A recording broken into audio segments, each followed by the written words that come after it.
welcome back to Get Psyched. I'm your host Suvitti and I'm here today with Professor Paul Eastwick. So Professor Paul Eastwick joined UC Davis in 2016 and he currently teaches relationship science. He is the principal investigator for the Attraction and Relationships Research Lab and he's an associate editor at Psychological Bulletin. He also serves as the editorial walls of various journals.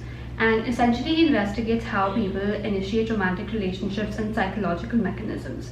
So today we're going to be talking a little bit more about that. But before we get started, I also want to tell you that Professor actually has his own podcast called Factually. So do you want to tell everyone a little bit about it? Sure. So on the podcast, what we do is we talk about the field of close relationships research, but filtered through popular romantic dramas and romantic comedies that people love. So we usually spend one episode on a given movie and talk about the various relationship science themes that appear in each movie. Do you have like a favorite movie that you've done so far? Geez, I mean, I'm very partial to When Harry Met Sally just as a movie in general. That's probably one of my all-time favorites, but I guess I'd also say that I'm particularly partial to the episode that we did on Challengers and actually to the episode that we did on The Notebook too. I found those to be very enjoyable to do.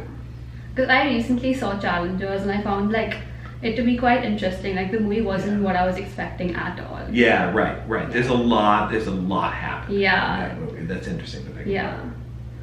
But also before we get started, since we play that zodiac game in class, I thought it would be fun for us to guess each other's zodiac signs. Okay, funny. So okay. I'm gonna so I just opened and I don't actually know anything about what these are. Okay, well no, so I'm just I will try. I just asked AI to give a brief description of mine, then I'll read it out to you and you guess mine, then you can do the same for yours. Okay. Alright.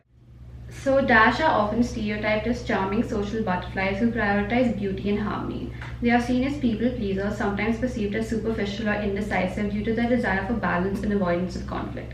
However, beneath this facade lies a complex personality. Dash are also known for their analytical skills and strong sense of justice, often striving for fairness in relationships and surroundings.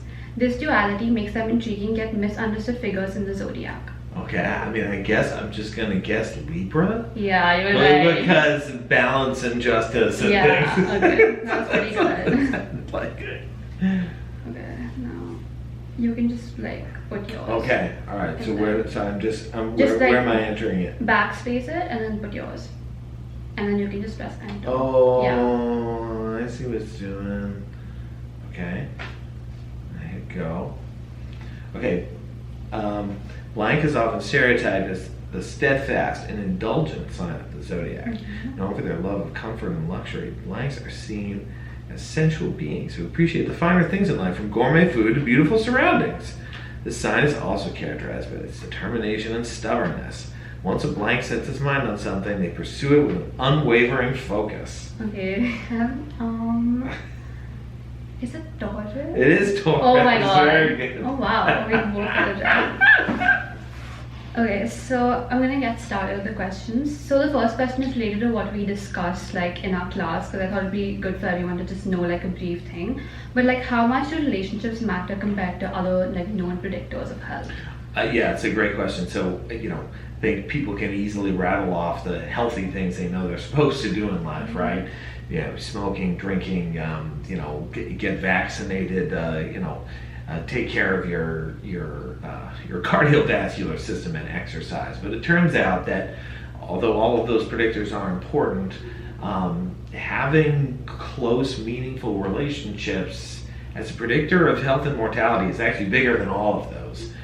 So I think it's easy to underappreciate just how important our close relationships are for not just how good we feel about our lives, but also literally our health and mortality. Yeah, it was quite interesting when I first learned about that in class, because I was it's literally the most important predictor. Yeah. So it's very substantial and very meaningful. So the next question is, how does rejection impact us, and how can someone overcome their fear of rejection? Because as we studied in class, we learned about how a rejection actually makes us feel pain, and how do we overcome that?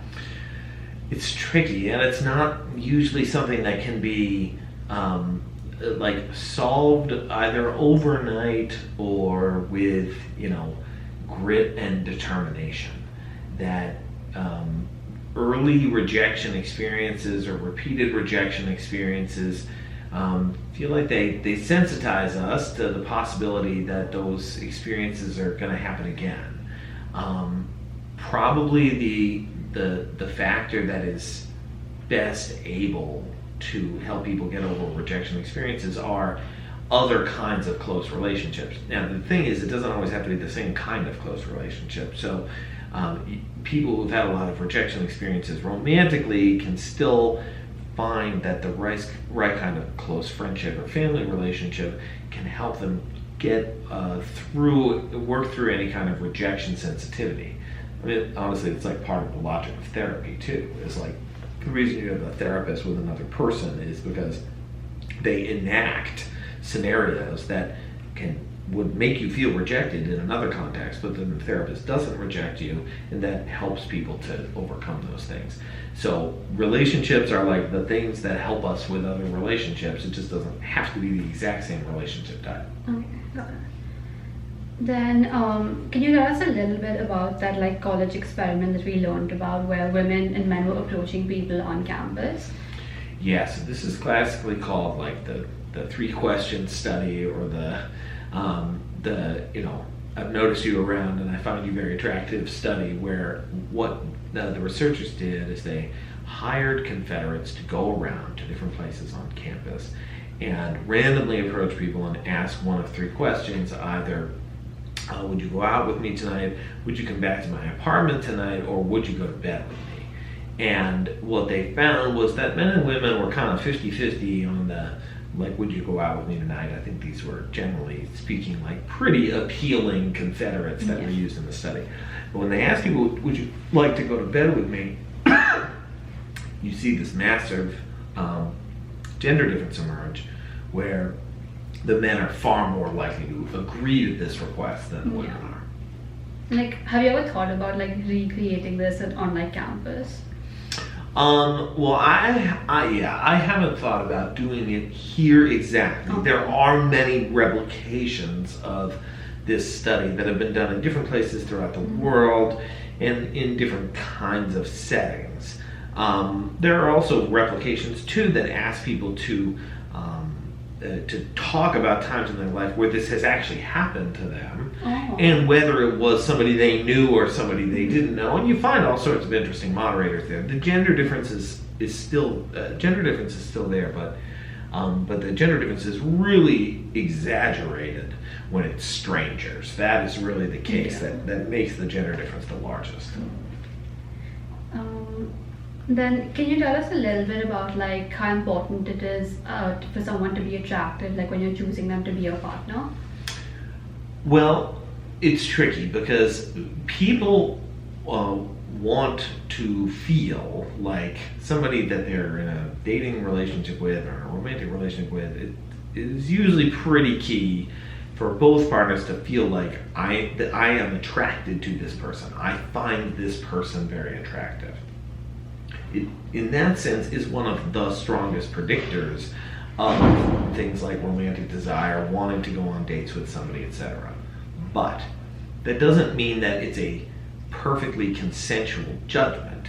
In other words, it's not the case that everybody perfectly agrees about who is attractive and who isn't. And I think this is one thing that's often underappreciated with this work, is like, just because physical attractiveness is a strong predictor of who we desire, often people have very different opinions about who is attractive and who is not. And even more importantly, our agreement about who is attractive and who is not declines as people get to know each other. So that's yet another important consideration there. So attractiveness, yes, it's very important, but that doesn't mean that, the person who is consensually viewed as the most attractive, gets to date everybody. That's not necessarily the case. Then, do you think individuals who are studying relationships and attractions like overanalyze their partners? let's see, do they overanalyze? Or like, because you know, partners? like when you meet someone new, like you like start thinking of like the different principles and stuff. Oh, Right? interesting. Oh, for like people who have taken this class. Yeah, or like even yeah. like when you were studying like attraction relationships, and then you like meet potential like people, and then you tell them that, oh, like I study relationships, like what kind of reactions do you get? Oh, that's a good question. You know, I think for the most part, people like talking about this kind of material, and I think for good reason, right? I mean, I think this is an important part of many people's lives, and they want to understand how attraction and relationships work, and so they're generally eager to hear what the science has to say, even if they disagree with it. So it doesn't. I have not found that it creates like great interpersonal awkwardness or anything like that, because it's generally the kind of thing that people are so eager to talk about. Okay. Then how do you like psychologically define like love at first sight? Like what are your thoughts on love at first sight? Yeah, it's an interesting phenomenon. So I guess there's sort of there's a couple ways of thinking about it. One is like, well, is it possible for somebody to just feel like head over heels passionately about somebody, extremely attracted to this person, wanting to get to know them in deep ways the first time they meet the person? And if this is absolutely possible. It is not the norm, it is not the average, but of course this is something that happens. And when two people feel this for each other quickly, in even in settings where they don't have much time together, things can spiral very fast. So this is certainly an important phenomenon. But it really depends on what you mean to say that love at first sight is a thing. It really does depend on what you mean by love, because if love is about something passionate, or is about physical attraction, or even if it's about the desire to get to want to know somebody better, the desire to self-disclose, like all of that works. But if you're talking about like the deep companionate love that comes with time, for the most part, no. The definition of the thing is basically that it takes time to grow and emerge. It is hard to know another person in that deep, intimate way if you have just met them. It's just kind of the reality of how time works. So it's a real thing, but it just kind of depends on what you mean by love exactly. Okay. Do you think sometimes people could like confuse that, like if they see someone that like they think that person's like really attractive and they hold like that person super highly, and they would really want to be with that person? So do you think people sometimes mistake that for love because of like their idea of what they believe the person to be? Yeah, I think that's a good. I'm sure that's a common phenomenon. It fits with like the passionate love experience, where there's a lot of idealization about what the other person is like. But I think that can also bleed over into things like, I want to run away together, or no, I really know everything there is to know about this person. It can feel like that is true, even if you haven't actually spent long enough with the person to know that in a deep way yet. Then what are like some external factors that influence relationships, such as like the impact of like dating apps and social media? So certainly the apps are a modern complication for relationships. They do a lot of good things in the sense that they are important for people who feel like they don't have options within their current social networks, and there are a lot of reasons why that can be the case. You might live in a place where there actually aren't that many other people nearby, or you might be part of a marginalized population and it's hard to find other people to date within that population. Like, there are lots of reasons why people turn to the apps. But the apps also, like, these days are kind of dating video games, and so they're not really designed to get you partners exactly. They're designed to be fun to play. I mean, that's like the point, is like you're supposed to get people, the people who make the apps, they make money by people using the thing. Yeah. not necessarily by like getting out into the real world and going on dates. So that's sort of the complication there. So I think they can do a lot of good, but they can also they can be a distraction. They can send people in the wrong direction. Then, can some people be in love and still give into ideas of infidelity? So, like, why are people who claim they love their partners like disloyal to their partner? Yeah, it's a good question. I think one way of thinking about any kind of infidelity experience is, or any kind of like betrayal of one's partner, is that it helps to engage in the kind of motivated reasoning that we see as very common in relationships. People often think that their partner is better than other partners, and they don't want to be in relationships with other partners.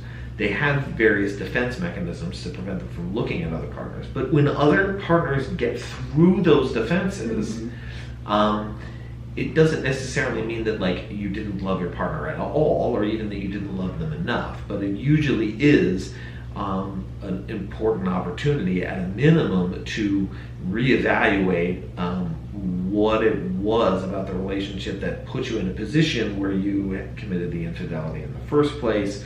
Why were you in that kind of situation? Is this something that people are repeatedly getting close to temptation? Like, there are sort of lots of broader structural things that people do that can make their relationships fragile, even if they have the best of intentions in other ways.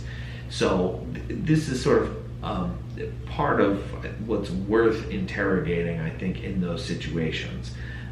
Sometimes people very much deliberately put themselves in those situations, and that's probably a case where we would say, like, you may love your partner, but your motivated reasoning is not working the way it does for other people who love their partners. So, something is off there. But sometimes people can love their partners very much, have all the motivated reasoning in the world, but be making bad decisions in other ways that put themselves in risky situations.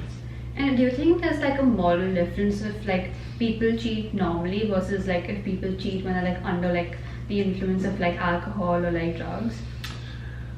That's a good question. I confess I've never seen. I mean, certainly, like alcohol and drugs are going to enhance the likelihood that somebody engages in infidelity.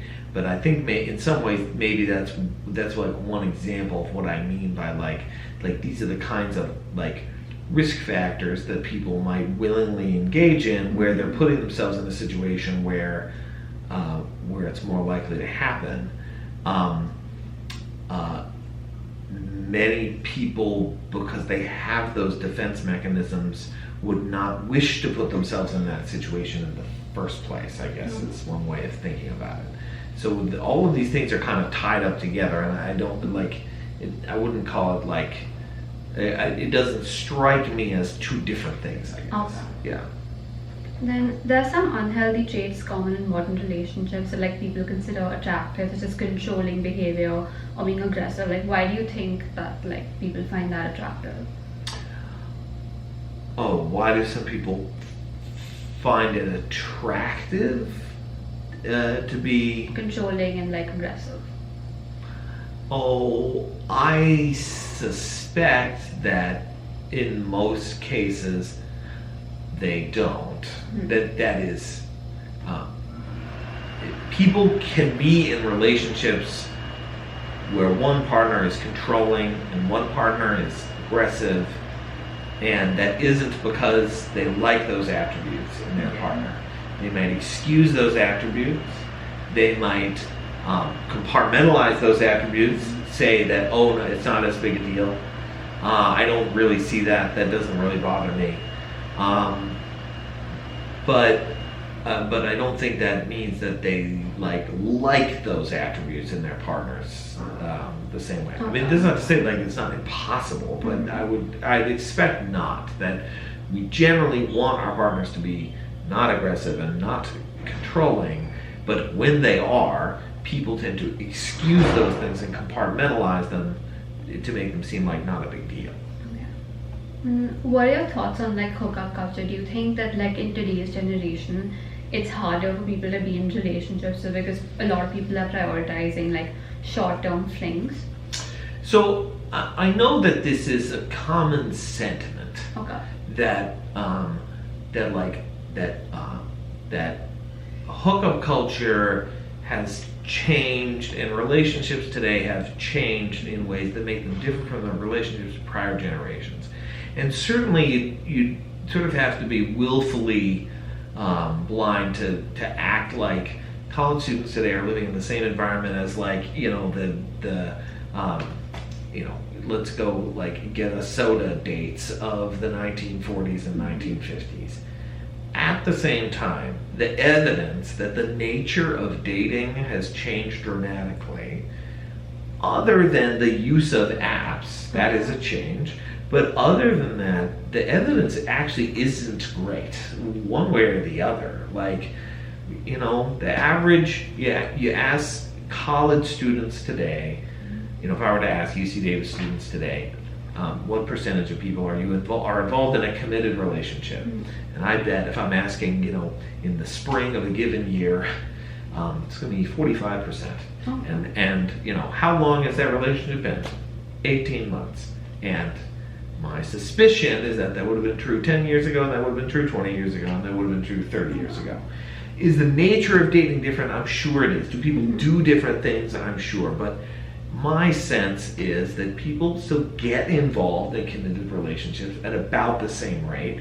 Mores and beliefs about what kind of casual sexual behaviors are okay or not okay, those things have changed. But I don't think relationships have really gone anywhere.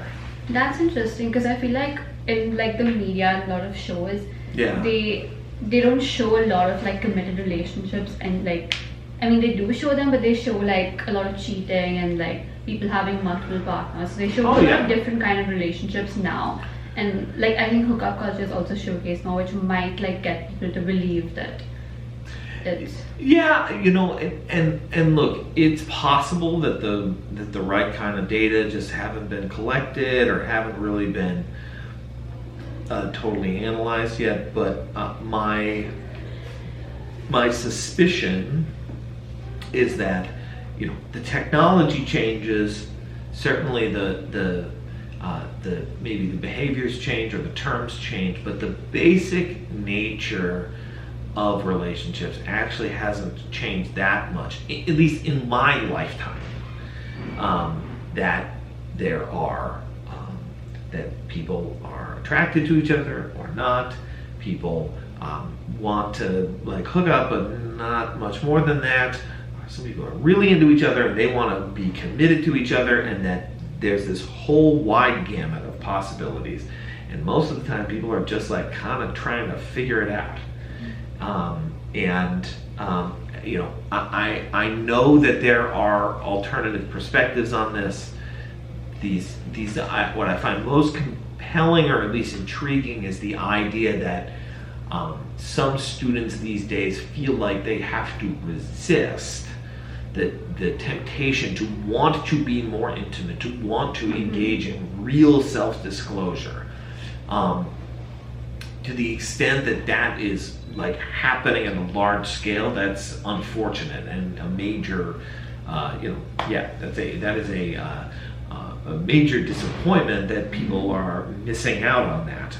But I confess I have not exactly seen like large scale data to suggest that that's happening in a major way. Then now we have a few like questions from our audience. So someone asked like, why does commitment scare me? Why do I only like red flags? So I think that to the extent that somebody is repeatedly dating people with a lot of red flags, I would ask what it is about your environment that is putting you around a lot of red flagged people in the first place. Then someone asked like, does love mean that it has to be two-sided, and what about like one-sided love? Yeah, so sometimes we call that unrequited love, and it's also a very common experience. Unrequited love is usually something that is pretty painful and unpleasant for both people, both the person who is being rejected, but also the person doing the rejecting. Also tends to hate being in a position where they have to do that. So for the most part, that real one-sided experience is something that most people try to get out of in various ways. To the extent that I'm ever offering advice on these things, I'm a big proponent of the idea that, hey, you should be just like friends with people of the gender that you're attracted to, but the major exception comes in if it's like, if you're so into this person that you can't imagine not being in a relationship with them, then that is where it's worth breaking things off. So it's always very complicated, but that sort of one-sided experience is usually untenable for long. Then someone asked, does love teach us to let go? Someone like, what do you think of the saying, like, if you love someone, let them go? Yeah, that's a good question. I think there are many kinds of relationships where people need their freedom in various ways. I mean, if you think about like parent-child relationships, the whole idea behind somebody growing up is that they need to be able to like leave the safe haven and secure base that you provide for them and go out more and more into the world. So that idea of like loving something means that you're sort of helping it go forth into the world is this very important idea that we get from attachment and from attachment theory. So I think that's the place where this idea makes a lot of sense. Yeah, I think I also just believe in the simple power of proximity too. So generally speaking, if two people are around each other more, they're more likely to be attracted to each other, and if they're apart, it's probably going to be less so. So this is what makes long distance things complicated, if that's what's implied in the question. That's a little harder, but supporting people in their ambitions, and if they want to go off for something and that requires a period of separation, like that's usually an important attachment function that people are able to do that, even though it's risky. And do you think people who like haven't been in love or like in a serious relationship by like, is there like a certain age, like for example if you're like 20, 25, then like later on your chances are like less or more? Is there like nothing like that? No, I don't think so. I mean, there is some people would classify themselves as aromantic or asexual. Okay. There are people who just don't experience a lot of attraction for other people. Some people, it's like they're attracted to somebody new like every week or, every other day. So there are individual differences in just how commonly people have that experience. But I think that's kind of what's being assessed there, is that like sort of stable difference in just how often people experience attraction. So if somebody hasn't experienced dramatic attraction for another person by age 20, 25, it just tells them sort of maybe a little bit more about their sexual or romantic identity, but it doesn't mean that it's never going to happen or anything like that. Okay. And then the last question is, what's like the psychology behind like monogamy and like polyamory? So there are many people who find that that polyamorous arrangements are sort of conducive to them and how they want to live, whether it's that they feel like they've got more love to give than can be contained in just one relationship. These generally tend to be people who experience less jealousy in their relationships. Monogamous folks generally tend to be a little bit more jealous in their relationships. So you can imagine that would make it harder to then sort of share their partner with somebody else. But for people who are like, hey, this is somebody who helps me like fulfill these needs or makes me feel a certain way, but I've got these other people in my life that make me feel a certain way, and that works out very well for them. But I think the sort of core question is, how do people think about the diversity of needs that they have, and whether it's wise to ask one person to help them with that, or wise to sort of spread it out in a network, and you can end up in a different place with how you think about that.